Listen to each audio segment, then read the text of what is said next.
Halo, bertemu kembali di channel saya Muhammad Arif, channel YouTube.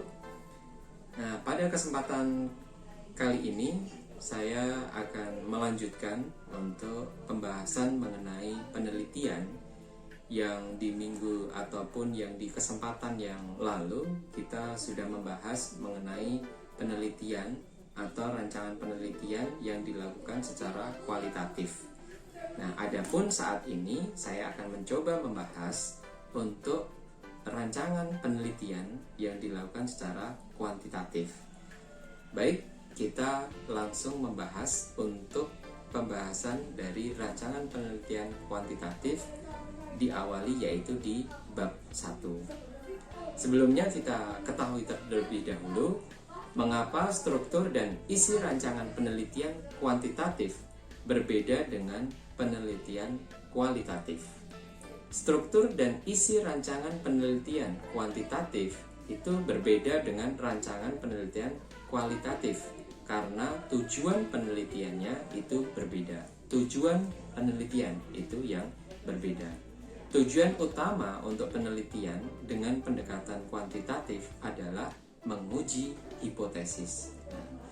Apa itu menguji hipotesis? Menguji hipotesis berarti menerapkan prosedur-prosedur statistik di mana peneliti mendeskripsikan dugaan-dugaannya terhadap populasi tertentu berdasarkan sampel penelitian.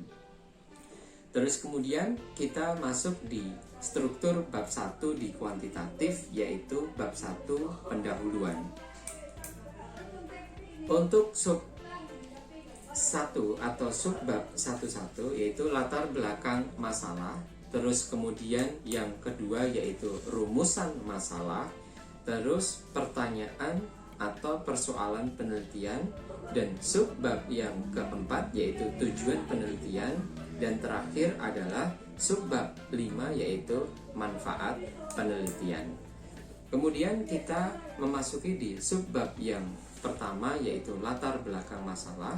Latar belakang masalah ini berisi alasan ilmiah yang menjelaskan pentingnya atau signifikansi atau keharusan dilaksanakannya suatu penelitian dengan topik tertentu.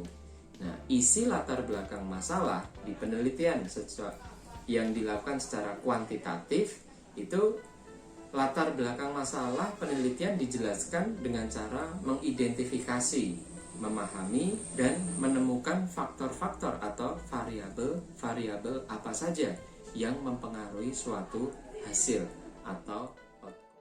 Kemudian di subbab yang kedua yaitu mengenai rumusan masalah atau problem statement. Bagian ini berisi pernyataan yang menunjukkan kesimpulan dari masalah yang akan diteliti sebagai sebuah hasil abstraksi dari proses mengidentifikasi suatu masalah atau gap potensi dan masalah.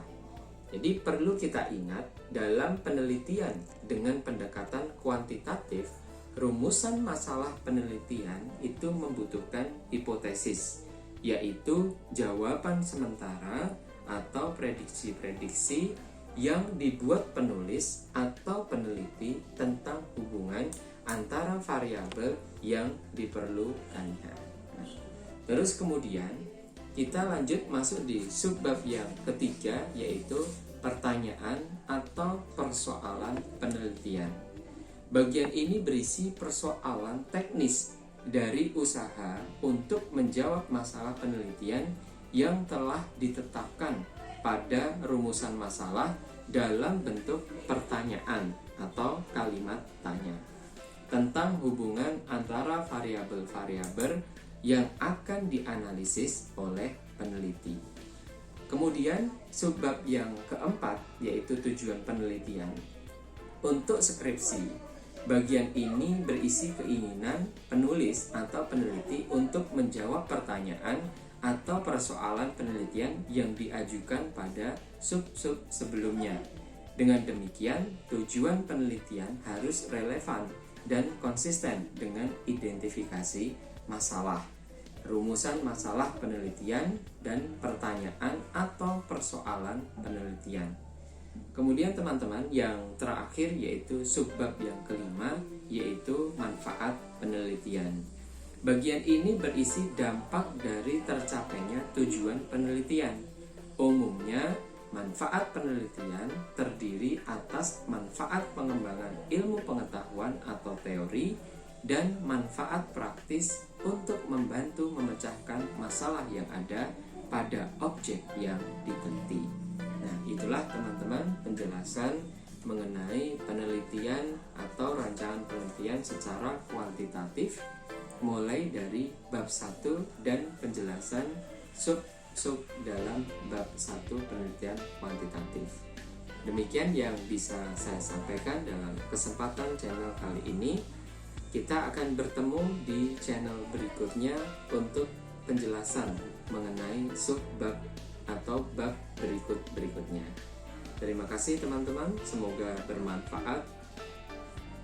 Sampai jumpa.